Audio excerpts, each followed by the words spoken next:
Nous a Bonjour. rejoint, bienvenue Alice. Quand vous n'êtes pas à Medialmag, vous travaillez à Sciences Po, à l'école de journalisme de Sciences Po. Mercredi, vous étiez donc, quelle chance, dans les coulisses de la venue de Sundar Pichai, qui est quand même le président de l'entreprise la plus puissante au monde. J'ai cité Google, évidemment. C'est vrai que Sundar Pichai, a priori, peu d'entre nous ont déjà entendu son nom.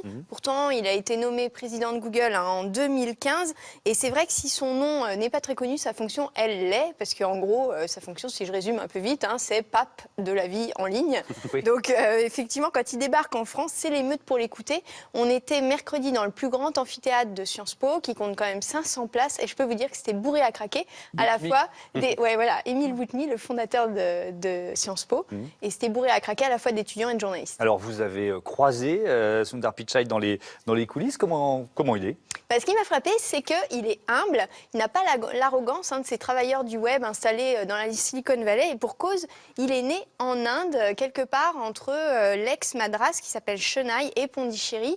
Il est né dans une famille plutôt défavorisée qui se trimballait à 4 sur un scooter pour aller d'un point à un autre. Oui, alors ça sent storytelling, c'est la belle histoire, non? Vous n'êtes pas le seul à le penser, ce que pense aussi ma consoeur de Libération, qui raconte, je la cite, « Ce jeune et très lisse patron arrive auréolé d'anecdotes dont les médias raffolent. » Alors peut-être, mais je crois quand même que ça lui a donné une autre vision et certainement un autre rapport aux médias qui est très très loin de l'abondance qu'on connaît aujourd'hui.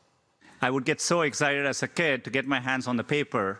In my case, it was The Hindu, which is a paper in Madras. And when it arrived, my dad got to read it first, and then my grandfather. So I had to patiently wait for my turn, and when I finally got the chance, I would devour it. It taught me the true value of information. In fact, it was one of my main motivators for getting my first job. I would finally get to read the paper first. Bref, le message de Sundar Pichai, c'était de faire ami-ami avec les médias et les journalistes en général, et certainement pas de rencontrer les membres de l'exécutif français, ce qu'a très bien remarqué Rémi Sulmon sur RTL. Oui, je ne sais pas si on a prévenu le patron de Google, mais il y aura quasiment personne à Paris pour l'accueillir. Le président Hollande sera en Argentine, la ministre de la Culture et de la Communication l'accompagne, la ministre chargée du numérique est en congé maternité. Le seul qui est là, c'est Emmanuel Macron qui va donc le voir, mais vous l'avez compris, le PDG de Google n'est pas venu en France pour rencontrer nos dirigeants.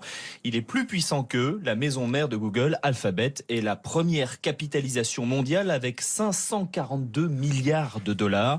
Ça fait beaucoup d'argent et du coup, on aimerait bien qu'il fasse aussi ami-ami avec la fiscalité française. Figurez-vous qu'un petit peu plus d'une demi-heure après la fin de sa conférence, on a appris via une dépêche de l'AFP, ici reprise sur le site des Échos, que le fisc français réclamait 1,6 milliard d'euros d'arriérés d'impôts à Google.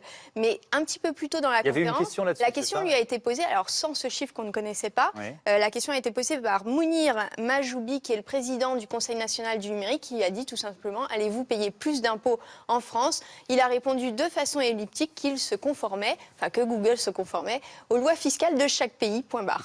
Bonne langue de bois. Voilà, un petit exercice de langue de bois. Merci beaucoup Alice.